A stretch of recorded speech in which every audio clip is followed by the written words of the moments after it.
Transactions. क्या आप अभी भी कैश में हाई वैल्यू ट्रांजैक्शंस करते हैं? तो तैयार हो जाइए इनकम टैक्स के नोटिस के लिए। Hello friends, my name is CMA काजल तलरेजा। मैं आज आप सबको वो सारे हाई वैल्यू ट्रांजैक्शंस बताने वाली हूँ जो अगर आप कैश में करते हैं तो आपको इनकम टैक्स का नोटिस आ सकता है। इनकम टैक्स डिपार्टमेंट पिछले कुछ सालों से लगातार कोशिश कर रही है ब्लैक मनी के रोटेशन और टैक्स की चोरी को रोकने के लिए।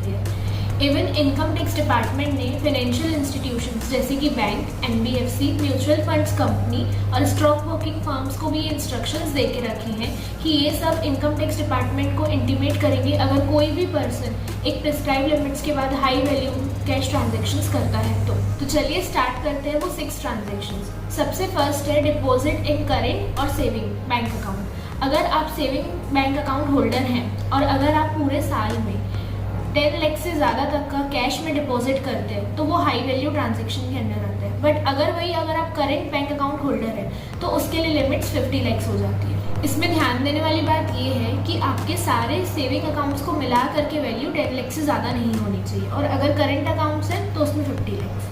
The second point is fix deposit in cash, CBDT मतलब central board of direct tax कहती है कि आप FD कर सकते हैं कैश में बट उसकी लिमिट्स 10 लाख है। इसमें ध्यान देने वाली बात ये है कि पूरे फाइनेंशियल ईयर को मिला के FD की limit 10 lakh.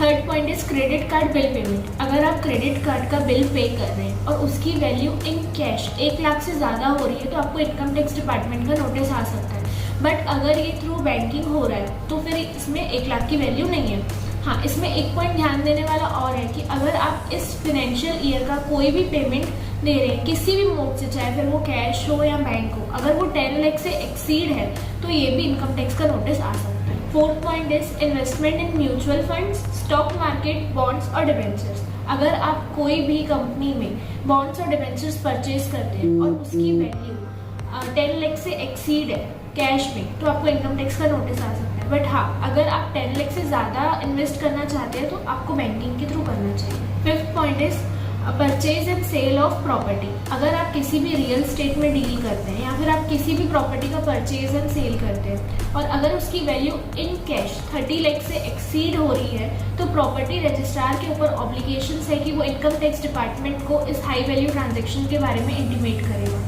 Six point is purchase of foreign currency. अगर आप अब्रॉड जाना चाहते हैं और आप फॉरेन करेंसी परचेज कर रहे हैं तो उसकी वैल्यू अगर 10 लाख से ज़्यादा होती है इन कैश तो आपको इनकम टैक्स डिपार्टमेंट का नोटिस आ सकता है। एट द एंड मैं आप सबको यही बोलना चाहूँगी, अगर आपको कोई भी ट्रांजेक्शन्स करने हैं जो कि हाई वैल्यू है तो आप इसको कैश में ना करके इसको थ्रू बैंक सब चेक्स करें क्योंकि गवर्नमेंट कंटिन्यू इस चीज़ को ट्राई कर रही है कि जो सारे ट्रांजेक्शन्स हैं वो डिजिटल मोड से हों। Thank you, have a good day.